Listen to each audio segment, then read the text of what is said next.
Hola a todos, bienvenidos a un nuevo vídeo de Repasando Lengua y Literatura Castellana, la plataforma digital creada por el Departamento de Lengua Castellana del Colegio Peñafort y que nos va a permitir repasar desde casa y en cualquier momento los diferentes contenidos que vamos viendo en clase. En este vídeo vamos a tratar el primer tema de literatura, en este caso hablaremos de Valle Inclán y de Luces de Bohemia. Ramón María del Valle Inclán nació en Villanueva de Arosa en el año 1866 y falleció en Santiago de Compostela en 1936.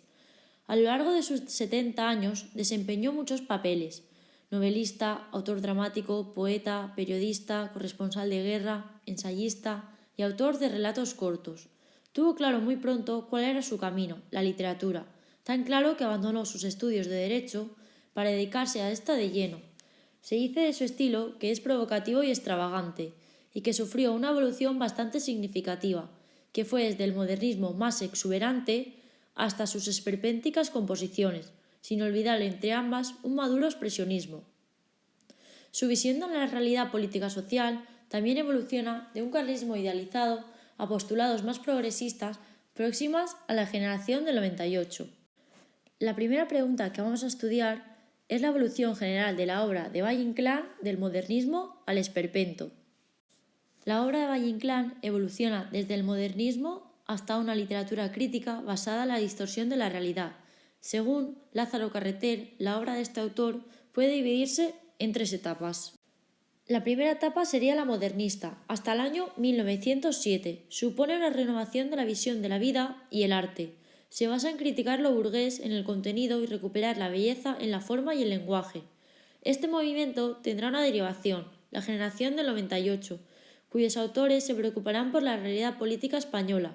En cuanto a los autores, tenemos a Rubén Darío, Antonio Machado y Valle Inclán, estos con rasgos modernistas, y por otro lado, Azorín, Pío Baroja y Unamuno, más características 98istas. En su primera etapa, Valle Inclán es puramente modernista. Así, atiende a los valores formales y estéticos, figuras retóricas, escenarios bellos, huida del pasado, escenarios exóticos. Fruto de ello escribirá obras como Epitalamio o Flor de Santidad, donde mezcla lo real y lo legendario de su Galicia mítica. Aún en esta etapa compone sus 4 sonatas, su obra modernista en prosa más importante. La segunda etapa es la de transición, que comprende del año 1907 hasta el año 1220. A esta etapa pertenecen 2 trilogías. La primera aún tiene rasgos modernistas. Es la de la guerra carlista, que huye a un pasado idealizado estetizante en la que se denuncia la brutalidad. Posteriormente se acerca a la generación del 98, con las comedias bárbaras, donde retrata el mundo rural gallego, pobre y brutal, y donde se inicia el teatro en libertad, que culminará en los esperpentos. Por último, la tercera etapa, la de los esperpentos, del año 1920 al año 1936. Aquí, el autor se centra en la denuncia de un mundo dominado por lo absurdo, denuncia que realizará con un lenguaje deformado inscrito en un nuevo género teatral, el esperpento. El esperpento es fruto de una evolución en la escritura, que cristalizará en obras como Los cuernos de Don Friolera y sobre todo en la obra que vamos a estudiar, Luces de Bohemia. Representa la avaricia, la lujuria y la muerte, tan presentes en la sociedad española del momento. Recuerdan parte de las pinturas de Goya. Es un teatro expresionista, cercano a las vanguardias europeas de la época, en la que se mezcla la experimentación formal con el compromiso político de la generación del 98. La segunda pregunta que vamos a estudiar es Luces de Bohemia y la realidad político y social. A partir del año 1920, Valle Inclán se centra en la denuncia de una realidad absurda, la que le rodea. Por ello crea un teatro muy renovador formalmente y a la vez muy crítico desde el punto de vista social. En Luces de Bohemia se denuncia la situación política y social de España a principios del siglo XX, es decir, se hace una crítica de toda una sociedad. Esta crítica general hace que desaparezca el protagonista o típico héroe teatral, puesto que se describe todo el panorama social con predominio de las clases bajas. En Luces de Bohemia se critica la corrupción generalizada, la presencia constante de la pobreza, la incultura, a los jefes de gobierno y ministros, a la policía, a la prensa, a los bohemios y modernistas y también los vicios de los pobres. Los políticos son vagos y corruptos y conceden cargos públicos fraudulentamente para callar voces críticas.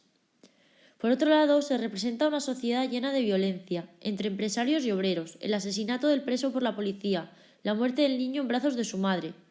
Se reflejan muy bien los distintos estamentos sociales. Las clases bajas constituyen el proletariado y están a favor de las protestas contra las autoridades, puesto que creen que la sociedad debe cambiar debido a sus injusticias. Por otro lado, los empresarios intentan defender a los policías, porque no quieren que nada cambie. Y por último, las autoridades oprimen a las clases bajas y abusan de su autoridad. Los diferentes lenguajes también reflejan la realidad social de la época y diferencian las distintas clases. Por un lado, los que van a la taberna o las prostitutas tienen un lenguaje vulgar, los poetas, mags y las clases altas tienen una habla más culta. En conclusión, se puede decir que con esta obra podemos conocer la sociedad, la mentalidad y la cultura de la época, que aparecen denunciadas y criticadas duramente. La tercera pregunta es características del esperpento y su reflejo en Luces de Bohemia. Esta pregunta está dividida en 4 apartados. En primer lugar, creación y antecedentes. En segundo lugar, lenguaje del esperpento. En tercer lugar, técnicas del esperpento y por último, temas. Comenzamos con el apartado A, creación y antecedentes. El esperpento nace en el año 1920 con Luces de Bohemia. Es un tipo de teatro expresionista que va en consonancia con las vanguardias europeas de la época y que a su vez viene de la tradición española de lo grotesco. Lo esencial en este tipo de teatro es que el autor adopta un nuevo punto de vista respecto a los personajes. Así, el primero es un dios distante, que considera inferiores a sus personajes y tiene una visión deshumanizada de ellos. Por eso, no son los típicos héroes teatrales. El esperpento se basa en una realidad que aparece deformada grotescamente, como reflejada en un espejo cóncavo. Realiza una crítica de todas las clases sociales e instituciones, que están corrompidas. Así, ante una realidad deforme, la representación más realista solo se puede realizar mediante una estética deformadora con una mirada irónica. Seguimos con el lenguaje del esperpento. En esta obra se renueva el lenguaje teatral de la época, aunque para ello se basa en elementos anteriores del teatro español. Por ejemplo, se hereda del sainete la mezcla de lenguaje vulgar y culto. Aparece el habla popular, con frases hechas y vulgarismos. Asimismo, encontramos rasgos lingüísticos de procedencias diversas, gitanismos, americanismos, referencias literarias. Por otro lado, se adapta el lenguaje a las clases social de los personajes, el registro de las clases altas, los poetas y máxodo en latino es culto. El de las clases bajas es coloquial. Además, destaca el lenguaje de las acotaciones muy literarias, que cumplen una función poética. Por último, señalaremos que el lenguaje de la obra tiene un propósito ético y político, desde concienciar a las clases bajas de sus males y problemas. Seguimos con las técnicas del esperpento. En el texto se respeta la unidad clásica de tiempo, ya que la acción se desarrolla en menos de 24 horas y sin saltos temporales. Sin embargo, se rompe la unidad de lugar, ya que aparecen muchos escenarios distintos con multitud de personajes diferentes. Así, la unidad temporal y la multiplicidad espacial de personajes tienen un objetivo: retratar la sociedad en general. El esperpento se basa técnicamente en violentos contrastes, en la estructura entre lo dramático y lo burlesco, entre las diferentes clases sociales. También presenta unos personajes antiheroicos. El uso de la ironía y el humor también es frecuente. Por último, los temas. El tema básico es el enfrentamiento entre las víctimas del poder y los poderosos. Entre los primeros está el preso, la madre con el niño muerto o Max. Entre los segundos están los empresarios explotadores o el ministro o don latino. Otros temas son la muerte y la denuncia de la miseria y de la corrupción moral de España. En esta cuarta pregunta trataremos el contexto histórico y literario de la época en Luces de Bohemia. En primer lugar, el contexto literario.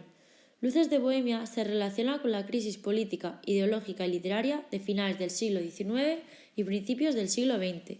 Así, los artistas abandonan el realismo y pretenden que el artista exprese su mirada subjetiva de la realidad en un momento concreto, como en las vanguardias.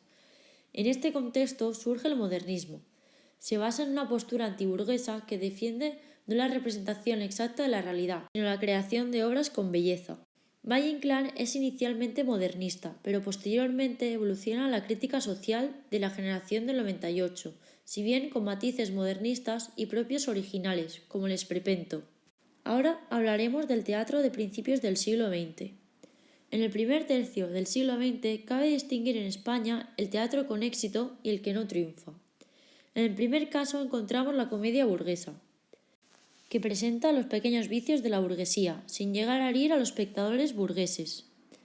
En segundo lado, el teatro poético en verso, modernista, bello, contrario al realismo. Y el teatro costumbrista, que idealiza la vida popular, es heredero del sainete y representa escenas populares y castizas, llenas de humor. En el caso del teatro que no triunfa está el teatro innovador, entre cuyos autores encontramos a Unamuno, a Zorín y más tarde a García Lorca. En este grupo encuadraríamos a Valle Inclán y Luces de Bohemia. El siguiente apartado trata sobre el esperpento. Valle Inclán queda encuadrado en el teatro innovador fundamentalmente por la creación de un género propio, el esperpento, que fue revolucionario en su época pero no tuvo éxito de público. Tiene relación con los movimientos de vanguardia del dadaísmo y el expresionismo. Lo esencial en este tipo de teatro es que el autor adopta un nuevo punto de vista respecto a los personajes. Así, el primero es un dios distante, que considera inferiores a sus personajes y tiene una visión deshumanizada de ellos. Por eso no son los típicos héroes teatrales. El esperpento se basa en una realidad que aparece deformada grotescamente, como reflejada en un espejo cóncavo. Realiza una crítica de todas las clases sociales e instituciones, que están corrompidas. Así, ante una realidad deforme, la representación más realista solo se puede realizar mediante una estética deformadora con una mirada irónica. Por último, nos vamos a adentrar en el contexto histórico. Luces de Bohemia aparece en el contexto histórico convulso, cuyos antecedentes se remontan a la inestabilidad política que hubo en España a partir del año 1868, con la Revolución La Gloriosa. Los hechos históricos fueron ligados al desarrollo de la industria y con ella la aparición del proletariado. Esto se plasmó con el surgimiento de los movimientos obreros, que reclamaban mejoras sociales para los trabajadores y fueron duramente reprimidos por las autoridades. El momento más crítico a este respecto se dio a partir del año 1917 y sobre todo con la dictadura de Primo de Rivera. Precisamente en esta época se publica Luces de Bohemia, que describe perfectamente este ambiente de reivindicación obrera y la cruel represión de las autoridades. Otra alusión histórica muy clara es la de la Guerra de Marruecos. Los obreros catalanes se negaron a ir en el año 1909, lo que produjo un violento enfrentamiento entre obreros y la policía y el gobierno. Por último, cabe señalar la aparición o alusión a personajes reales como Rubén Darío, Alfonso XIII o Maura. Asimismo, Max Estrella es el reflejo de Alejandro Saba, un novelista bohemio que también murió ciego y pobre. En definitiva, se puede afirmar que los personajes de la obra están condicionados y evolucionan debido a la situación social, y que se retrata el ambiente de pobreza de las clases bajas y la inestabilidad política que desembocaría en la guerra civil. En la quinta pregunta nos vamos a centrar en los personajes principales, que son Max Estrella y Don Latino. Por un lado, Max Estrella es un poeta ciego, pobre y que ha quedado sin trabajo. Es un personaje completo, puesto que presenta muchas contradicciones. La primera de ellas es que la pobreza en que vive no casa muy bien con la nobleza grandeza que emana, y que se debe a que, a pesar de ser ciego, es el único que ve la realidad como es. Dicha grandeza lo acerca a Cristo, con quien es comparado por sufrir un día de pasión, y por ser despojado de sus pertenencias y su dignidad incluso después de muerto. En el aspecto social, Max es crítico ante las injusticias con los desfavorecidos y solidario con ellos. Este es un aspecto contradictorio de su personalidad. Max es un desgraciado que intenta huir de la realidad con el alcohol, pero la realidad es tozuda, se le aparece en toda su degradación durante un viaje por la noche bohemia de Madrid. Él critica esta degradación, al igual que a la autoridad opresora y a los políticos, pero al final se degrada a sí mismo al aceptar por desesperación el cargo que le ofrece el ministro. En este aspecto Max también es contradictorio. Su desesperación y su mala salud le llevan a morir en la puerta de su casa. Don Latino es el acompañante de Max en el viaje por la noche bohemia de Madrid. Es un personaje esperpéntico. Su caracterización es deformada y lo muestra como inmoral, adulador, parásito y estafador. Representa la cara oscura de Max y la mezquinidad de España en el momento. No se da cuenta de la degradación de la sociedad porque él mismo también está corrompido. Su egoísmo le lleva incluso a aprovecharse de Max, aunque aparente serle servicial. Dos personajes muy relevantes son el preso y la mujer con el niño muerto. Ambos le abren los ojos a Max ante las injusticias sociales. El primero representa al proletariado explotado por los empresarios. La mujer con el niño muerto sirve para criticar la represión policial. En la sexta y última pregunta vamos a hacer una comparación entre el modernismo y la generación del 98 en Luces de Bohemia. Ambos grupos tienen en común el espíritu antiburgués y rebelde ante la sociedad actual y los anteriores movimientos literarios. Los temas que comparten ambas corrientes son el tiempo, la soledad, el sueño, el desengaño y el sentido de la vida, el sensualismo o goce de sensaciones. Otros rasgos típicamente modernistas son el cuidado del lenguaje, la aparición de intelectuales modernistas y de Rubén Darío, las alusiones clásicas y mitológicas. También es modernista el simbolismo de los personajes principales, el descenso a los infiernos de Max y el estilo oculto de Max. Como características noventayochistas encontramos la aparición del tema de España, es decir, la corrupción política y la miseria económica y moral, que son criticadas con un enfoque regeneracionista y progresista, pero que no aporta soluciones para acercarnos a Europa. La aparición de la intrahistoria, que se fija en la vida cotidiana de la gente corriente, las preocupaciones existenciales, el deseo de crear nuevos géneros o la presencia del habla coloquial.